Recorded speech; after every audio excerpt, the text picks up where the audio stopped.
The small town of Havenwood was a place forgotten by time, a cluster of worn-down brick buildings and quiet streets that bore the weight of seasons gone by.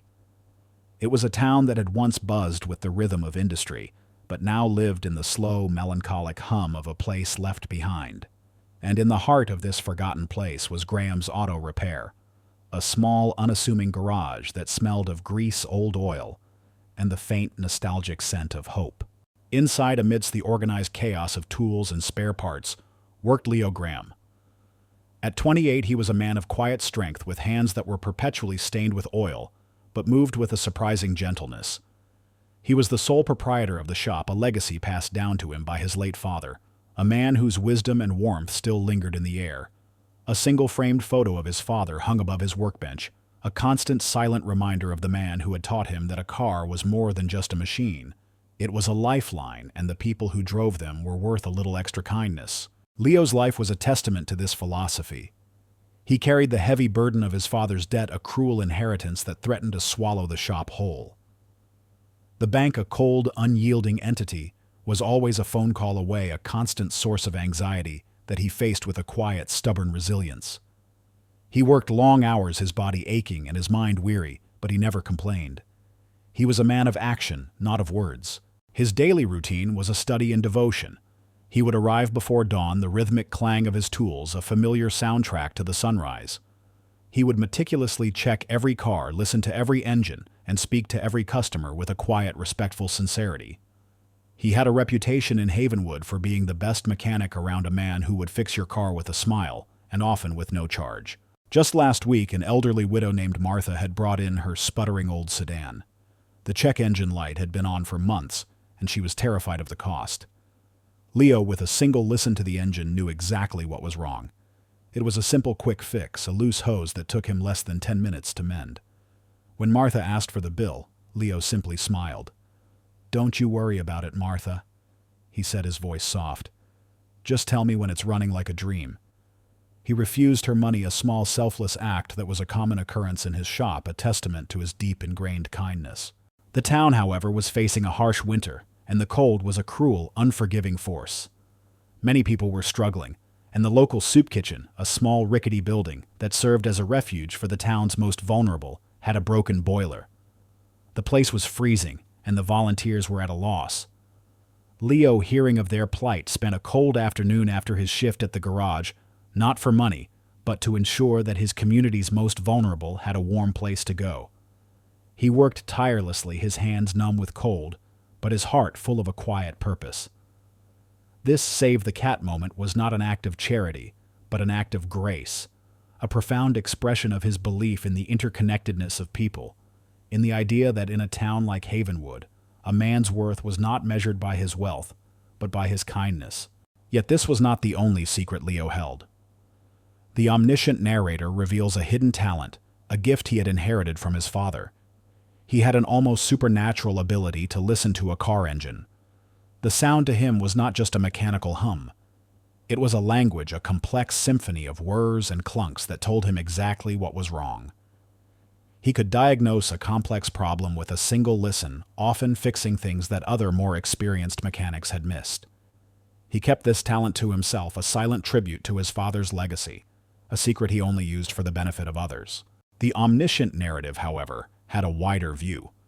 It could see beyond the quiet struggles of Havenwood and into the opulent, ruthless world of high finance. It could see a man named Mr. Sterling, a ruthless corporate magnate with a thirst for power and an eye on the town of Havenwood. He had been systematically acquiring the land, buying up local businesses at low prices, using his immense wealth to drive out small owners like Leo. Mr. Sterling saw Havenwood not as a town of people, but as a map of opportunities, a perfect location for a new development he was planning. Leo, with his small debt-ridden shop, was one of the last holdouts, an obstacle in Mr. Sterling's grand, ruthless plan. He was a ghost in the machine, and Mr. Sterling, a man who saw ghosts as nothing more than an inconvenience, was about to find out just how powerful a ghost could be. The wind howled, a frigid, merciless sound that rattled the windows of Graham's Auto Repair. It was the heart of the snowstorm, a tempest of blinding white that had descended upon Havenwood without warning, shutting down the roads and cloaking the town in a blanket of suffocating silence. Leo, exhausted after a long day of work, was just locking up the rhythmic clanging of the steel door, a lonely punctuation mark in the silence. He was tired, his bones aching with a weariness that went deeper than just physical labor. He longed for the warmth of his small apartment above the shop, for a hot cup of coffee and a few moments of peace. But as he pulled his old beat-up pickup truck out of the garage, his headlights cut through the swirling snow, illuminating a sight that made his heart sink. On the deserted stretch of road just outside of town, a luxury car was pulled to the side, its sleek foreign design a jarring contrast to the rustic landscape. Its hazard lights blinked weakly, a desperate solitary pulse in the storm. He knew he should keep going. The logical part of his brain, the part that was exhausted and cold and worried about the growing debt, told him to ignore it. A car like that, a car that cost more than his entire shop, probably had a team of mechanics on speed dial. Its driver was probably a wealthy person who would figure it out. But something in him, an ingrained sense of duty and a quiet, stubborn kindness that had been passed down from his father, wouldn't let him. He couldn't leave a human being stranded in a storm like this, regardless of what kind of car they drove. The internal struggle was a brief, fierce tempest of its own. The pull of home and rest was strong, but the pull of a stranger in need was stronger. This was the point of no return. With a sigh, he made the decision. He pulled his truck over its sputtering engine, a familiar sound of comfort in the chaos of the storm. He grabbed a heavy blanket and a flashlight and braved the elements, using his own car to create a barrier against the brutal wind. He approached the luxury sedan, the snow biting at his exposed skin, his breath a white plume in the freezing air. He didn't know who was inside, didn't know the immense power of the person he was about to help, but he knew that a human life might be at risk. Inside the car, Eleanor Sterling was a woman of immense power, but in this moment, she was utterly helpless. She was a billionaire, the new CEO of her family's vast corporation, and she was on her way to a crucial board meeting in a neighboring city. Her car, a marvel of modern engineering, had failed her, and her cell phone, an extension of her power, had no signal in the desolate, snow-choked landscape. She was a woman who was used to controlling every aspect of her life, and now she was at the mercy of a blizzard. She sat in the car, her face a mask of frustration and growing fear, the chill seeping into her bones. When she saw a man approaching her car, his face barely visible in the swirling snow, she tensed. She was a woman who had spent her life navigating a world of ruthless ambition, and she saw every stranger as a potential threat. But as the man tapped on her window, his expression was not one of malice or greed. It was a look of simple, honest concern. Leo opened her car door, the warmth from inside a brief welcome gust. He saw a woman elegant and impeccably dressed, her face pale with cold. "Are you all right, ma'am?" he asked, his voice calm and reassuring. "Your car broke down." Eleanor, disarmed by his genuine concern, simply nodded. Yes. The engine just stopped. My phone has no signal." "All right," Leo said, his mind already working. "It's too cold to fix it out here. We'll get you back to my shop. It's not far. You can warm up and I'll take a look at it." Eleanor, a woman who had never taken a ride from a stranger in her life, hesitated. But the fear in her heart, the fear of freezing to death in the middle of nowhere, won out over her caution. She got out of the car, her expensive shoes sinking into the snow, and with Leo's steady hand on her arm, made her way to his beat-up truck. The ride back to the shop was a silent, surreal experience. Eleanor, a billionaire who was used to the quiet luxury of her own car, was now riding in a rusty pickup truck that smelled of old coffee and motor oil. But as she looked at Leo, a man whose face was etched with a quiet dignity, she felt a profound sense of safety. He had helped her without a thought, without any idea of who she was or what he could get from her. He was a man of simple, profound kindness, a man she had rarely, if ever, encountered in her own cutthroat world. As the truck pulled up to the garage, its single flickering light, a beacon in the storm, she realized that she was not just in a different part of the world, she was in a different world entirely. The point of no return had been reached, and her life, once a predictable path of power and wealth, was now a journey into the unknown. The warmth of Graham's auto repair was a shock to Eleanor Sterling's system, a sudden comforting embrace after the brutal assault of the snowstorm. The garage was small and cluttered, a symphony of organized chaos. Tools hung on a pegboard with a painter's precision, and a single framed photo of an older man with a kind smile sat on a workbench. a silent guardian of the space. The air smelled of grease and old coffee, a scent that was alien to Eleanor's world of sterilized boardrooms and expensive perfumes, but was in this moment a source of profound comfort. Leo, his hands still shaking with cold, gave her a worn but clean blanket and a mug of steaming black coffee. "It's a bit strong," he said with a wry smile, "but it'll warm you up." He didn't ask, her name didn't pry into her life, didn't seem to care about the expensive clothes she wore or the luxury car she drove. He simply saw a woman who was cold, and he treated her with the same quiet dignity he would have given anyone. Eleanor, who was used to people either fearing her or wanting something from her, found this simple, uncalculated kindness to be profoundly unsettling. She had been a billionaire for years, but no one had ever simply seen her as a human being in need. As Eleanor huddled under the blanket, sipping the hot, bitter coffee, Leo got to work on her car. He didn't use any fancy diagnostic tools. He simply opened the hood, his calloused fingers moving with a practiced grace. He leaned in, his face a study in concentration, and listened. To Eleanor, it was just the gentle hum of a silent engine, a complex piece of machinery that had failed her. But to Leo, it was a language. He listened with his gifted ear, a silent tribute to his father's legacy. He heard a subtle, almost imperceptible click, a small sound that told a story of a faulty ignition coil, a problem that a team of her own highly paid engineers had failed to solve. He was in his element, and Eleanor, a woman who was a master of observation, could see it. She watched him work his movements, a blend of intuition and skill, and was struck by the quiet, fierce intelligence that lay beneath his simple exterior. He wasn't just a mechanic, he was a craftsman, a master of his domain. He quickly and accurately diagnosed the problem, and with a few deft movements had the car running again. At that moment, the door to the garage opened, and in walked a gruff, kind-hearted old man named Bob. He was Leo's neighbor, a man who lived a solitary life, but always made sure to check on Leo, a silent guardian of the young man's life. Bob's eyes widened in disbelief when he saw Eleanor huddled under a blanket, looking like a movie star in a mechanic's garage. He looked from Eleanor to Leo, a silent, baffled question in his eyes. He was a selective witness, a man who had stumbled upon a moment of quiet grace and profound irony.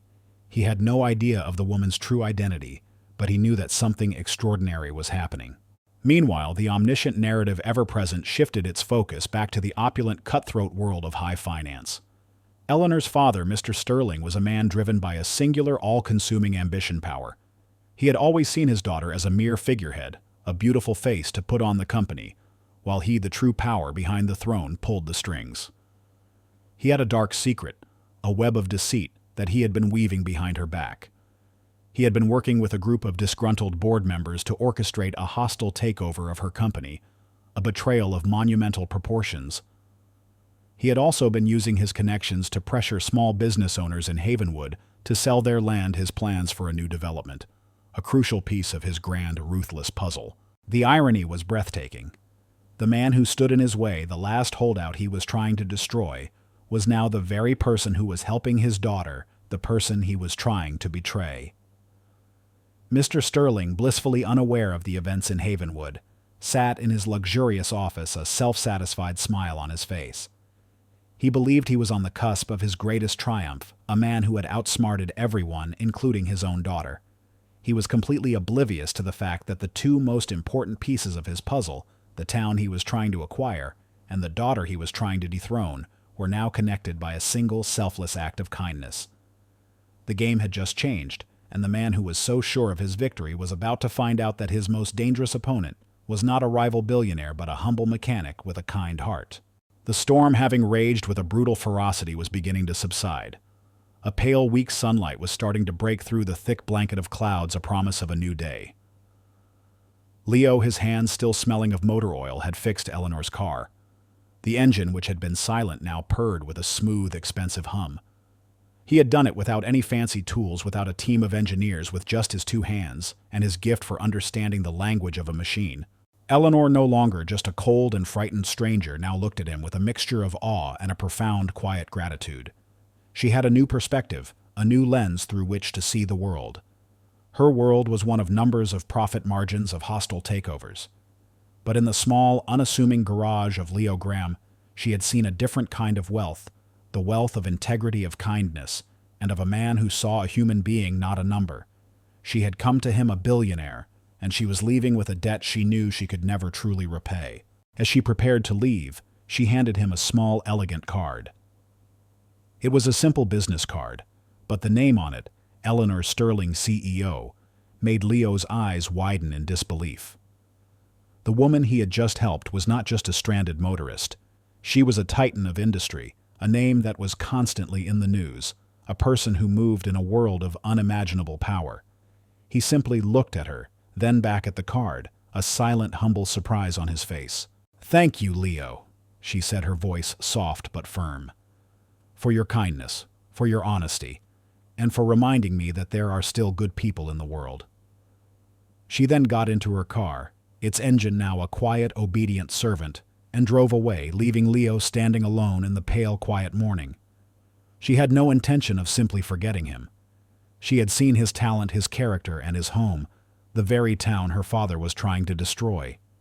She returned to her world, not with the cold, steely resolve of a CEO, but with a new purpose, a mission to not just win a business battle, but to save a town she now cared for. Meanwhile, the omniscient narrative ever-present shifted its focus to the opulent, high-tech world of corporate headquarters. A tense, high-stakes board meeting was about to begin. The room was a sterile, impersonal cavern of glass and steel, a stark contrast to the warm, cluttered garage of Leo Graham. The atmosphere was thick with tension, a cocktail of fear and ambition. Eleanor's father, Mr. Sterling, a man who had always seen his daughter as a mere figurehead, was about to make his move. He had spent months, years, even weaving a web of deceit, a series of secret deals and backroom handshakes designed to orchestrate a hostile takeover of his own company. He was a man who believed that power was not given, but taken, and he was about to take his final prize. The board meeting began with the usual pleasantries, but the undercurrent of tension was palpable. Mr. Sterling, a man who saw his daughter's compassion as a weakness, a flaw in her character, stood up to make his case. He began to present his grand plan for the future of the company, a plan that, unbeknownst to the board, was designed to put all the power in his hands. He spoke with a practiced charisma, his words a smooth, polished veneer over a core of pure, unadulterated greed. He then, in a moment of hubris, presented a plan to acquire the land in the struggling town of Havenwood. He claimed the plan, which would involve the systematic acquisition and demolition of all the small businesses, was a necessary evil for the company's survival. He painted a picture of Havenwood as a desolate, worthless place, a financial drain that needed to be purged for the greater good. The board, a group of powerful but cautious people, listened, a few of them nodding in agreement. They were businessmen, and the numbers, as Mr. Sterling had presented them, were compelling. But Eleanor, her gaze steady and her voice calm, stood up to oppose him. This was her gauntlet. This was her ultimate test. She was facing not just a business opponent, but a man who had been a source of both love and profound, subtle cruelty her entire life. She had to stand alone against a father who saw her as a mere figurehead, a man who had always been the sun in her family's universe. She had to fight not just for her company, but for the quiet, unassuming man in the Snowstorm, a man who had taught her what it truly meant to be human. The boardroom, once a stage for her father's performances, was now the symbolic arena for his downfall. The stakes were impossibly high. The fate of her company, her legacy, and the lives of the people of Havenwood hung in the balance. She had to use her own intelligence, her own power, and now the quiet strength she had found in a humble mechanic's garage to dismantle her father's cruel plan and save a town she had now come to care for. The stage was set, the audience was hushed, and the final battle was about to begin. The boardroom was a crucible of ambition and betrayal, and in its center stood Eleanor Sterling, a solitary figure against a man who had been the architect of her entire life. Her father, Mr. Sterling, watched her with a mixture of amusement and contempt, a confident smile playing on his lips. He saw her as a pawn, a figurehead who had dared to challenge the king. He was a master of manipulation, and he was convinced she would crumble under the weight of his power. The board, a mix of old-money conservatives and ambitious young executives, watched on the silence in the room, a heavy, suffocating blanket. Eleanor, however, did not waver. She had faced this man her entire life, had been in the shadow of his ambition for as long as she could remember. But she was no longer a child. She was a woman who had, in the quiet of a snowstorm, learned what true strength was. She had seen a man with nothing give everything, and it had fundamentally changed her. She didn't just stand up to her father, she stood up to the entire world he had created. She began to speak, her voice calm and authoritative, her gaze unwavering. She didn't just refute his claims, she systematically dismantled them. She brought up a new display on the screen, not of her own grand plans, but of his secret, insidious ones. She showed them the transactions, the encrypted emails, the secret offshore accounts. She had been investigating him for months, using her own resources to uncover a web of deceit that was so vast and so intricate, it was breathtaking. "You claim this town is a financial burden," she said, her voice cutting through the silent tension. "But I have here in these documents proof that you've been systematically manipulating the land prices, driving down the value of these small businesses, so you could acquire them for a fraction of their true worth." She showed them a series of documents, all of them bearing her father's signature. She had not just found the evidence, she had built the case against him, piece by agonizing piece. Mr. Sterling's face, which had been a mask of arrogant confidence, began to crack.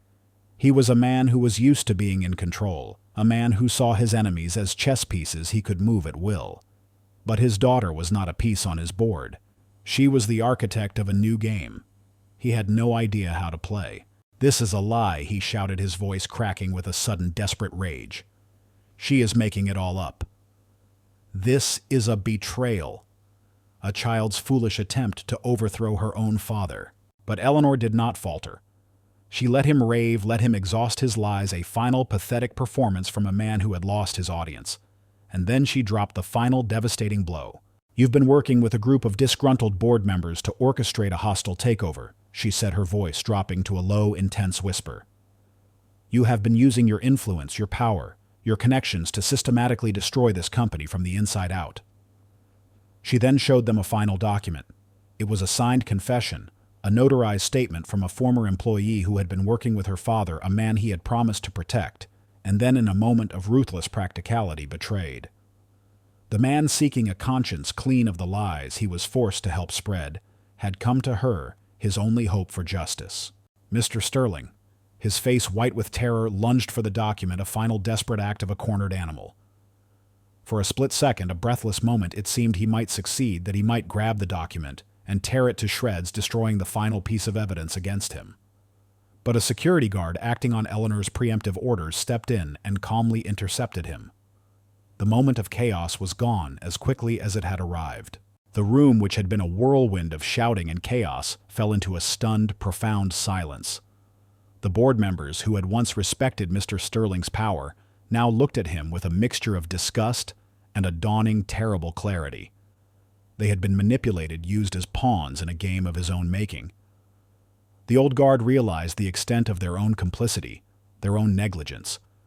The young executives, who had seen Eleanor as a mere figurehead, now looked at her with an awe that bordered on reverence. She was not just a leader, she was a force of nature. The chairman of the board, a man who had been a loyal friend to her father for decades, was the first to speak. His voice was thick with emotion, his face etched with a profound final sadness. "Mr. Sterling," he said, his voice barely a whisper, "you are no longer a member of this board. We will be pursuing legal action against you for your misconduct."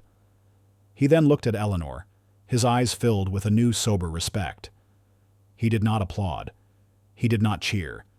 He simply looked at her, a silent acknowledgement that a new era had begun. And the rest of the board, one by one, a collective gasp of a community coming to terms with its own demons, followed suit. They had been a witness to a moment of grace, and they would never forget it. The battle was over. The verdict was in. The man who had been the architect of a lie was now a victim of the truth. The silence that followed the board's decision was not a quiet of defeat, but of solemn justice. Mr. Sterling, the once imposing magnate, was a broken man. His face, once a mask of arrogant confidence, was now pale and slack with shock. The world he had built, a world of deceit and manipulation, had collapsed around him. He was no longer a member of the board, no longer a titan of industry. He was a criminal, and the men he had once considered his friends were now his accusers. He was escorted out of the boardroom, his fall as swift and absolute as his ambition had been. The resolution was not just about the fall of a man, but the redemption of a company. The board, a group of powerful people who had been complicit in his negligence, now looked at Eleanor with a profound sense of awe and gratitude. They had seen not just her business acumen, but her profound moral courage. Richard Miller, a skeptical board member who had initially voted against her, approached her with a look of genuine remorse. He was a man of old money, a man who had lived his life in a bubble of privilege and prejudice, but in this moment he was a man who saw the truth. "Eleanor," he said, his voice thick with shame, "I owe you an apology. My vote, my skepticism, it was all based on my own ignorance. I apologize. You have shown us a different way, a better way." This was a critical moment, the turning point for a company that had been rotten from the inside out. Eleanor did not hold a grudge. She simply looked at him, a flicker of understanding in her eyes. "Richard," she said, her voice soft, "what matters is what we do now." With her position secure, Eleanor immediately began her corporate overhaul. Her first act was not one of vengeance, but of profound gratitude. She called Leo. He answered, his voice a mix of surprise and nervousness. She told him what had happened, not in the triumphant tone of a victor, but in the quiet, steady voice of a friend. She then made him an offer. She wanted him to be a part of her new vision. She wanted to invest in the town, not with her father's cruel, rapacious plan, but with a new progressive one. She wanted to build a new engineering hub, a sustainable high-tech center that would bring new life to Havenwood. And she wanted Leo to be her partner, the head of the new company's research and development. Leo, a man who had been struggling to keep his father's small garage afloat, was stunned. He was no longer just a humble mechanic. He was a partner in a multi-billion-dollar company. He was no longer a victim of circumstances, but an architect of a new future. The transformation of Havenwood was a symphony of hope. The town, once struggling, was now buzzing with a new energy. The old garage, once a place of quiet despair, was now a state-of-the-art facility, its sign proudly reading, "Graham and Sterling Engineering," a testament to a partnership forged in the heart of a snowstorm. Later that evening, Eleanor sat in her office, the city lights twinkling below her, a vast, beautiful ocean of possibility. She was no longer alone. A small framed photograph of her father, a younger, happier version of him, sat on her desk. She looked at it, her heart filled with a mixture of sadness and a quiet resolve. A knock on the door, and in walked Leo, his face flushed with a nervous but joyful energy. He was no longer just a humble mechanic. He was a leader, a visionary, and he was ready to build a new world. "Eleanor," he said, his voice filled with a quiet awe, I don't know how to thank you. You've changed everything." Eleanor smiled, a genuine, warm smile that reached her eyes. "Leo," she said, her voice soft, "you're the one who changed everything. My father, he saw a town of numbers. He saw profit and loss. But you saw a town of people. You saw a human being in a snowstorm. You taught me what it truly means to be rich." The conversation was short, a brief, reflective moment between two people who had forged a bond that was stronger than any business deal. It was a conversation that was a perfect, peaceful resolution to a long and arduous journey. She had not just saved her company, she had saved herself. He had not just saved a stranger, he had saved a town. And in the process, they had both found a new sense of purpose, a new understanding of what it truly meant to be human. The echo of her father's ambition was gone, replaced by the quiet, steady hum of a new, better world.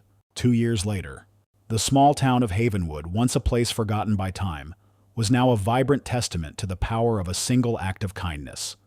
The gray, worn-down buildings were now renovated and buzzing with activity. The streets, once quiet and melancholic, were now filled with the cheerful sounds of children playing and the bustling energy of a thriving community.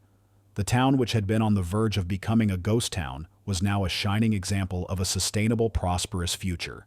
The old garage, once a small, solitary place that Leo had struggled to keep afloat, was now the heart of the new Havenwood. Its sign, which had once simply read "Graham's Auto Repair," was now a gleaming testament to a new beginning, Graham and Sterling Engineering. It was a state-of-the-art facility, a hub of innovation and design, its floors humming with the quiet efficiency of robotics and the focused energy of a new generation of engineers. Leo, no longer a humble mechanic, was now the co-founder and chief engineer, a leader who commanded respect, not with his title, but with his integrity and his profound innate skill. He and Eleanor, no longer just a billionaire and a mechanic, were partners, a team united by a shared vision and a deep, unshakable friendship. But Leo's transformation wasn't just about his career. He had never forgotten the struggles of his past, and he had used his newfound wealth and influence to ensure that others would not have to endure the same fate. He founded the Havenwood Community Fund, a non-profit foundation dedicated to helping struggling small businesses. It was his way of paying it forward, of ensuring that the spirit of kindness and community that had defined Havenwood for generations would continue to thrive. He was no longer just a man who had been helped. He was a man who now helped others, a living testament to the fact that true wealth was not measured in dollars, but in the lives you touched. The omniscient narrator, ever present, could see into the hearts of the townspeople, and the change was profound. The elderly widow, Martha, her old car, now a relic of a different time, often brought Leo a plate of homemade cookies, her face etched with a gratitude that went far beyond the simple repair he had once performed. Bob, the gruff but kind-hearted neighbor, was now a regular fixture at the new engineering hub, his silent guardianship of Leo, now a proud public endorsement of the man he had always known him to be. The story of Leo and the billionaire in the Snowstorm had become a local legend, an oral history passed down from one generation to the next, a fairy tale that had, in a small forgotten town, actually come true. The story ends on a quiet, symbolic image. It is a late afternoon day, the kind of day that promises a vibrant sunset.